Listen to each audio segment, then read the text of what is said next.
Salut la team et bienvenue dans la chaîne du surf. On est avec Philippe Malveau, un expert de l'élite mondiale qui a coaché des centaines et des milliers de surfeurs, mais également des surfeurs de renommée comme Kano Igarashi, John Florence, Felipe Toledo et un de ses préférés, Michel Bourrez. Ouais. Allez, on va rentrer aujourd'hui dans un sujet. On va parler des manœuvres, on va parler du lexique, on va parler des différentes actions qu'il faut faire justement pour réaliser cette manœuvre dans le but pour que vous puissiez comprendre ce que c'est. On va pas rentrer dans la technique et dans les détails avec une précision chirurgicale comme le fait habituellement Philippe, mais on va vous montrer d'une vision extérieure ce que c'est pour que vous puissiez comprendre à chaque fois qu'on parle du carve, du cutback, du bottom, du tube ou qu'on parle même de combo, pour que vous puissiez comprendre à chaque fois qu'on vous parle de ça avec Philippe et surtout quand on est en train de faire des lives avec vous, notamment les lives WSL, comme on peut le faire de temps en temps dans le Club Plus. Le Club Plus, on va pas vous répéter ce que c'est. Venez dans le club, cliquez en bas dans le lien qui est dans la description et rejoignez-nous. C'est le moment, c'est la saison. On vous fait en plus une offre irrésistible jusqu'au 1er septembre. C'est la folie. Bref, on vous laisse nous rejoindre. Allez Philippe, c'est parti. Le bottom turn frontside, qu'est-ce que c'est? Alors, toutes les manœuvres du surf, elles sont avec des mots anglais, sont des anglicismes. C'est plus pratique, c'est plus surf, ça vient de là. Donc, Bonjour. Salut, ça farte. on utilise des mots anglais. Bottom turn, ça veut dire bottom c'est le bas, turn c'est virage. Ok. Donc les bottom turn c'est virage en bas, les top turn ce sont toute la panoplie des virages en haut, au top. On tourne en haut et on tourne en bas. Donc forcément, on entend un bottom turn. Maintenant, on dit plus, on est tous feignants, on dit un bottom. C'est le virage en bas de vague, c'est tout simple. On voit Jordi Smith ici à Jeffreys Bay. Il fait un joli bottom turn. Derrière, c'est Kathleen Zimmer à Trestle. En fait, c'est ce virage en bas de vague. C'est tout simple. Et ça, c'est le bottom turn backside, canoa au Portugal. Ça va un peu vite parce que on va pas aller dans la technique, hein, mais c'est juste ce virage qui est en bas de vague, en fait. Donc, quand on dit le bottom, fais ton bottom, c'est ton virage en bas de vague. C'est tout simple. Je pense que tout le monde sait ce que c'est un bottom, mais on a tendance à se prendre un petit peu parce qu'en fait, la façon dont on grandit, les copains avec qui on est, les gens avec qui on discute, on finit par parler la même langue surf, on finit par utiliser les mêmes termes. Et le but de cette vidéo, c'est qu'on utilise un peu tous les mêmes termes, comme ça on se comprend. Quand je te dis layback snap, tu sais ce que c'est. Quand je te dis roller, carve, quelle est la différence entre un carve et un snap. Quand on écoute le live des compètes, des fois on sait pas trop. On s'est dit avec Thibaut, c'était peut-être pas mal qu'on se mette tous d'accord. Donc le roller, c'est le virage en haute vague, hein, c'est la base. C'est quand tu viens présenter ta planche, on va l'arrêter parce que c'est un virage généralement où tu viens juste mettre ta planche le plus à la verticale possible et tu tournes avec le haut du corps pour attirer la planche dans le vide et repartir. C'est généralement quand le mur il est très droit, quand il y a de la lèvre. Comme ici Jordi, il est monté comme il pouvait parce qu'il y avait du mur. Mais le roller frontside, c'est le virage radical en haute vague. Il a rabattu avec son... Avec l'eau de son corps. Eh ben tiens, là on le voit dans l'eau, c'est Julian Wilson, il a anticipé, on voit, et il a rabattu. Il a placé sa planche, et il a tourné les épaules, et il rabat la planche, et il repart. Et généralement, la paroi, elle est très, tu vois, on le voit le petit airdrop. Alors, bon, il y a le roller backside, donc de dos à la vague. De dos à la vague, c'est pareil. On vient présenter la planche à la lèvre. On la présente, il tourne, on voit bien les épaules qui tournent avant, et hop, il rabat la planche. Ça, c'est un roller. Alors, l'origine, c'est roller coaster. Mais c'est trop long, hein. Roller coaster frontside, on s'en sort plus quand on parle. Ça dure un quart d'heure, donc on dit un roller.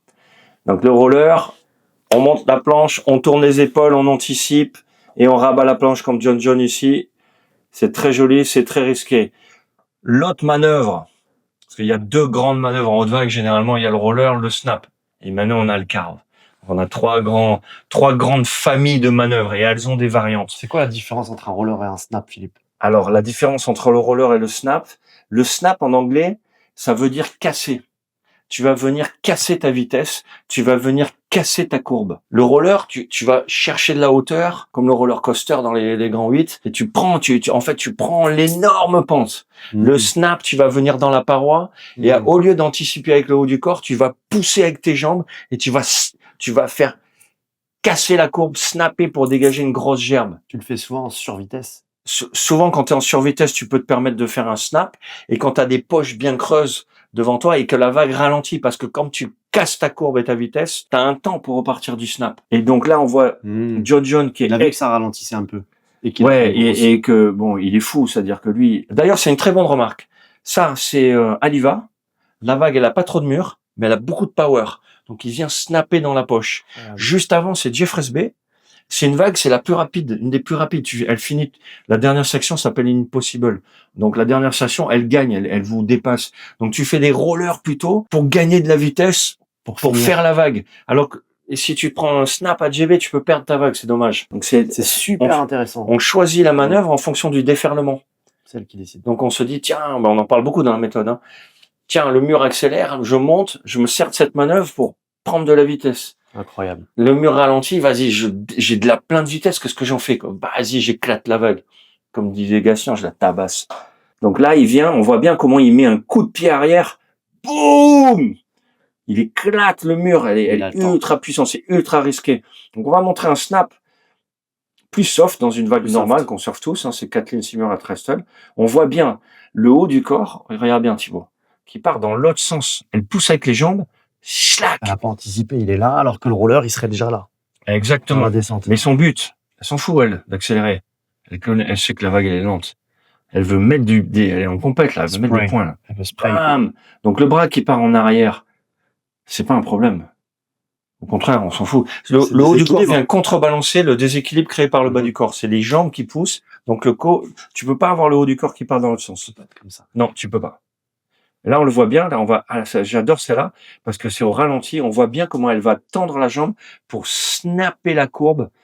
Et on voit qu'elle claque. Tu vois, elle arrête cette trajectoire. C'est très beau. Et elle repasse sur la jambe d'avant. Techniquement, c'est pas pour rien qu'elle est des championnes du monde. Et backside, c'est beaucoup plus fin, c'est beaucoup plus dur à voir. Un snap. C'est-à-dire, regarde, je te montre un truc, là. C'est assez intéressant. Et je vous le montre à tous. Regardez. Il démarre comme un roller. Et il y a cette première gerbe, tu vois, qui monte du roller. De l'appui sur l'arrière. C'est-à-dire, il est en train d'anticiper avec le haut du corps, il appuie. Mais en fait, comme il voit qu'il a du temps. Limite. Ouais. Comme il voit qu'il a du temps et qu'il a envie de pousser là-dessus, il va snapper la manœuvre. Et il y a une deuxième gerbe qui va se soulever. De l'appui backside, tu vois, il y a eu la première et la deuxième. C'est quand tu étais en coaching avec Canoa. Ouais. Ça, il a fait une gerbe papillon, un papillon. Et donc il a snappé la manœuvre. Gerbe papillon, du coup. Ça n'a jamais été utilisé, on invente ça. Parce que c'est une. Là, tu bossais quoi là avec Canoa là? Là, on bossait l'anticipation du roller backside. On bossait pour avoir le timing pile au bon endroit, pour pas passer au-dessus de la lèvre, pour prendre l'appui, qui est une énorme gerbe et qui ressorte avec de la vitesse. C'était Raglan. Pour Raglan, ouais. Il a fait quoi pour Raglan? Du coup. Il a fait un quart, je crois. Ouais, il s'est bien débrouillé. Je crois qu'il s'est bien débrouillé. Il curve très très bien dans le pocket. Il a bien. Mais le problème, c'est qu'il y avait 2,50 m de moins à Raglan. Là, il y avait 2,60 m. Mais il a eu l'intention, enfin, on fait une petite aparté, mais ce que j'ai bien aimé avec Canoa, c'est que 10 mois avant, ouais, un an avant. Un an avant, il te dit, Philippe. Il m'a dit, Philippe, viens en boss backside. Il y a Raglan, avant même que ça soit officialisé, il avait entendu. Il t'avait dit, il y a une gauche, je crois qu'il t'avait même pas dit encore le nom, il t'a dit, il y a une nouvelle gauche. Il va y avoir des gauches. Je veux montrer. Il avait la possibilité d'aller à Fidji. Il était top 3. Il fait une erreur de rame au Salvador. Et il se fait dégommer, il finit 7. Il était 3e mondial, donc il allait à Fidji, donc il se met à stresser, il me dit, il faut que je cherche backside. Ok, direction Pavones, le Costa Rica. Vidéo, analyse, machin. Ok, je me fais pas qualifier. On continue. Parce que lui, s'est jamais arrêté. Il y a Raglan l'année prochaine. Let's go. On y va. On bosse backside. Et il a bossé backside. Ouais, c'est top. Trop bien. Là, c'est des mecs, c'est des vrais pros. Hein. Et alors, il y a une variante du snap. On l'entend souvent, c'est le snap layback. Et souvent, comme on est feignant, comme on vient de le dire plein de fois, on dit le layback. Ouais, oh putain, le layback qu'il a fait. On parle de snap layback, c'est-à-dire que t'es dans la manœuvre. Tu vois, alors John, c'est extrême. La vague, elle est monstrueuse. Généralement, là, tu plantes le rail, tu pars en arrière, tu fais du bobsleigh, tu te fais désintégrer en bas. Alors, le snap layback, c'est quand on vient poser, vous allez le voir, la main arrière dans l'eau. On voit la main arrière qui se pose, comme si elle voulait prendre appui sur l'eau pendant qu'il pousse comme un fou. C'est un snap poussé un peu plus à l'extrême. Et c'est toujours cette action qui vient des jambes, qui vient du bas. C'est beau, hein, c'est un beau snap layback. Quand c'est là-dedans, je veux dire, c'est impressionnant. Et là, on va le mettre, parce qu'il est en super slow-mo en vitesse normale, par Jordi. Pareil, la main dans l'eau. Hein. Main dans l'eau, donc snap layback. En fait, c'est ce fait de tellement se pencher, cette main dans l'eau, elle vient t'indiquer que tu t'es bien penché. En fait, c'est un capteur sensoriel, ta main. Tu te mets comme ça et tu fais, ok, j'y suis. Vas-y, je pousse. Et là, tu sais que tu peux faire décrocher ta planche, tu peux Tu vois, parce qu'un snack layback, tu essayes plus de... Pas un snack layback, un snap layback. On a rien dit. Tout le monde n'avait rien dit. Tout le monde n'a rien entendu. Il y en aurait toujours un qui l'aurait entendu, Oui. qui m'aurait dit « Ah, le snack layback !» T'as faim quand tu sors de l'eau. C'est ça. Bon, on essaye de... Tu vois, quand tu es en layback, tu peux même te permettre de venir faire décrocher le tail comme il a fait, partir. Parce que tu vas te poser, tu poses le bras, mais tu peux poser le dos à la fin. Tu poser même les deux bras, la planche. Et on a fait un grand sujet dessus. Ouais, Sur le un layback. énorme avec Clay Marzo. Il faut le voir, le clayback. C'est le snap layback poussé à l'extrême de l'extrême que seul un virtuose peut replaquer. Clay Marzo, un virtuose du surf, un de mes préférés. Et on va dans la manœuvre d'après, qui est le carve, la manœuvre des power surfers, ceux qui revendiquent le surf. Peut-être la manœuvre en vogue. La manœuvre en vogue. C'est marrant parce que cette manœuvre, quand tu la regardes, elle est assez simple. On voit pas un mec en l'air, on voit pas un arrière qui décroche. Et le mec est en appui, il est sur le rail, il fait un virage. Il fait il dessine un truc, tu vois, sur l'eau. Mais à pleine vitesse, c'est beau. Et pourtant, c'est la mieux récompensée. Parce qu'en fait, quand tu regardes, quand tu montes sur cette vague, regarde, Jeff Esbray, la vague, elle est grosse. Tu vois, on le voit pas de face comme ça, mais si t'es de profil, imagine où sont les fesses de Jordy Smith. Elles sont sous la planche. Elles sont pratiquement contre la paroi. Donc, lui, il prend, pour le faire dans cette partie de vague qui est raide, un risque maximal. Parce que si jamais la planche, elle accroche, il part dans le vide et il prend une gamelle. Et il y a tellement de puissance dans cet endroit de la vague que pousser là-dedans, c'est extrêmement dur. C'est extrêmement dur. Nous, on va casser parce qu'on va vite vouloir revenir au-dessus de on notre va planche. pas la maintenir, la carve. D'ailleurs, même lui, il a du mal. Il accroche. C'est-à-dire qu'il la pousse comme un fou, tu vois. Mais là, il passe au-dessus en sécurité et il est obligé de lâcher là. Même lui, il tient pas le carve. Ah, il avait pas tenu. Alors, la différence avec le snap, vous allez bien voir que le mouvement, c'est les épaules qui partent d'abord, Voilà. qui anticipent, il a envie d'accélérer à la manœuvre, et surtout, la différence, c'est que le snap, on va faire un petit dessin, il avait poussé de là jusqu'à là, il a arrêté de pousser. Le carve, tu maintiens la poussée dans la descente pour générer une accélération. Et ça, c'est la grande différence entre le carve et le snap. Incroyable. Super intéressant, Philippe. Ça, j'adore. Là, on rentre pas trop dans la on n'est pas technique, dans la mais technique. dans l'intention. Dans l'intention, c'est-à-dire qu'est-ce que je veux? La manœuvre. Je veux accélérer. Regarde, on les voit ces carves. Il y a quelques variantes. Et là, c'est le carve backside que fait Kanoa très bien. On voit bien qu'il prolonge l'appui dans la descente. C'est vraiment joli. Alors, on voit bien là. Alors, regarde, celle-là, elle est extraordinaire parce que on en parlait. Il pousse tellement à l'extrême ce carve que ses fesses, elles sont sur l'eau. Elles touchent la paroi. Imagine le mec comment il est en train de pousser la puissance qu'il dégage. C'est un buffle. Voilà. J'espère qu'il va. Et on va faire une différence. On va regarder la différence entre le carve et le cutback, qui sont à peu près similaires. Parce qu'un carve, ça serait presque un demi-cutback. La différence, c'est que le carve, il se place dans le creux de la vague, dans le curl, dans la partie où il y a le plus d'énergie, le plus de risque, dans la zone, dans la piste noire, en gros. Et le cutback, il va se chercher sur l'épaule pour revenir dans cette partie d'énergie.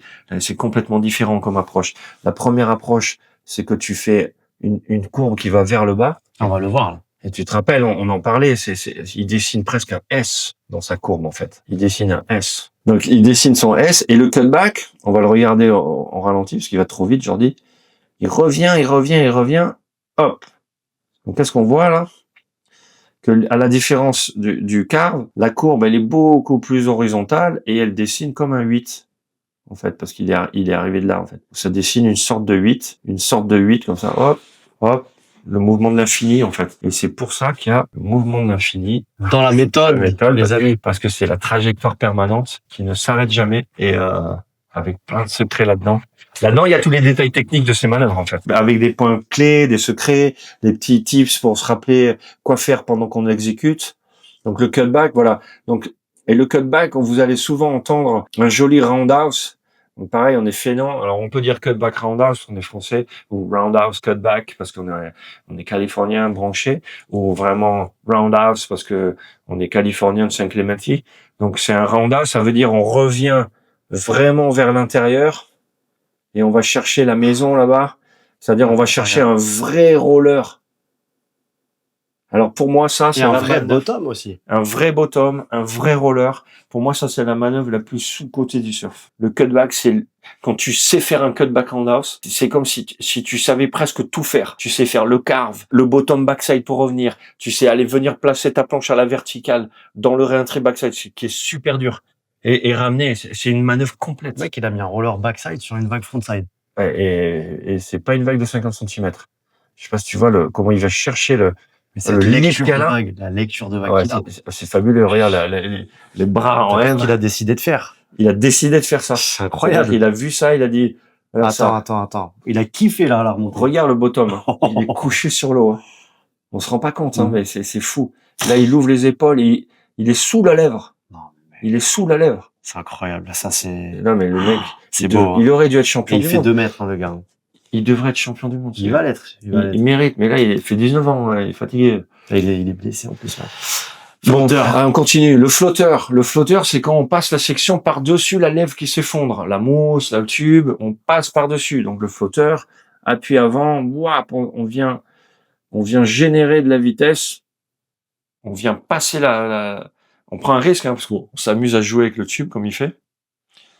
Tu vois, on voit bien. Et en fait, maintenant, les pros, ils s'en servent pour prendre de la vitesse. C'est-à-dire qu'ils vont se servir du flotteur. Ils vont se servir de cette manœuvre en se disant, grâce à cette manœuvre, ouah, je vais atterrir un Mach 2, je vais faire un bottom, la manœuvre d'après, je la démonte. Alors que moi, je faisais plutôt au début un flotteur pour faire un flotteur. Je fais mon flotteur, j'atterris. Pas fonctionnel, je fais un quoi. flotteur. Maintenant, tu te dis, tu fais le flotteur pour préparer ta manœuvre. Après, il y a des flotteurs en eux-mêmes. C'est-à-dire, la vague est tellement grosse, tellement tubulaire. Le mec, il place le flotteur et qui s'arrache dans l'eau, qui se pose. C'est monstrueux. Incroyable. Adriano de Souza au Brésil, c'est un Barada à Tijuca, c'est tellement creux la vague. Il avait fait un flotteur backside, ça avait fait scandale sur les réseaux, mais bon, il a eu 8,5. Un flotteur. C'est un flotteur. Mais Medina, Sunset Beach, il a fait un flotteur. Bon, maintenant, on passe au réentry. Donc, le réentry, c'est quand tu tapes la fermeture de la vague. C'est tout simple. La fermeture arrive en face de toi. Bim, tu la tapes, tu fais un roller. Tu peux faire toutes les variantes de manœuvre que tu veux. Là, on vous met le fameux combo. Qu'est-ce que c'est un combo? Ah putain, il a fait un combo. C'est une combinaison de manœuvres. C'est-à-dire que par exemple là, c'est au ralenti, donc on a le temps d'apprécier. Kathleen Simmer, elle fait un carve, comme on a vu juste avant, enchaîné avec un réentry. C'est-à-dire qu'elle a fait wap, c'est comme 2 manœuvres en une, 2 en 1. Donc combo, carve, réentry. C'est un exemple.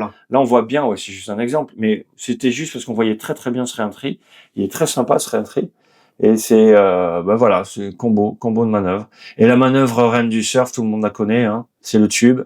Donc ça, c'est des tubes frontside dans la fameuse section d'Impossible à Jeffreys Bay.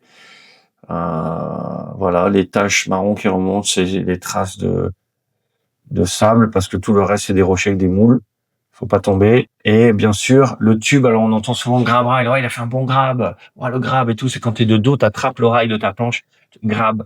Rail, ça veut dire j'attrape le rail. Voilà, toutes les manœuvres de base, elles sont là. Et après, il y a beaucoup de variantes, mais il faut se rappeler les bottom turns, les top turns, tout ce qui est là-haut. Donc, roller, snap, carve, cutback, réentrer quand ça ferme, et flotteur pour passer la section, et les tubes. Si déjà on sait faire ça, c'est pas mal. Hein. Ah, mais déjà, le fait de savoir ce que c'est Voilà. peut t'aider à mieux surfer aussi. Oui, parce que tu vas avoir des intentions différentes. Je pense que c'est vraiment pas mal d'avoir dézoomé ça pour justement comprendre, ok, voilà ce qu'il y a, voilà ce qui se passe, voilà les bases. Tu comprends un petit peu et puis peut-être même tu te dis, bon, mais finalement, il n'y a pas 500 000 trucs à part les... Non, parce qu'après, c'est des variantes. Voilà, c'est ça, à part les T'as variantes. là à la planche, t'as mis la main comme ça, t'as mis le bras comme ça, tu vois, t'as tendu un peu plus, t'as dérapé un peu plus. Mais c'est quand même cool de le savoir. Mais après, les variantes, elles sont intéressantes. Ah oui. Parce que quand tu regardes Kaoli la dernière fois faire le 9 points en Nouvelle-Zélande, ou Jordi là, en une vague, il fait tout le répertoire des manœuvres et avec des variantes dans chaque manœuvre.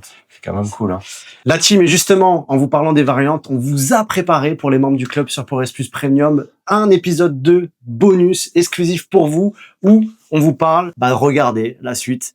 The carte slide, back, carte snappée, ça on les différencie toutes. On vous a mis tout le répertoire. Ça rentre dans notre jargon, en fait. Et après, on parle de tous les airs. Et après, t'as tous les airs.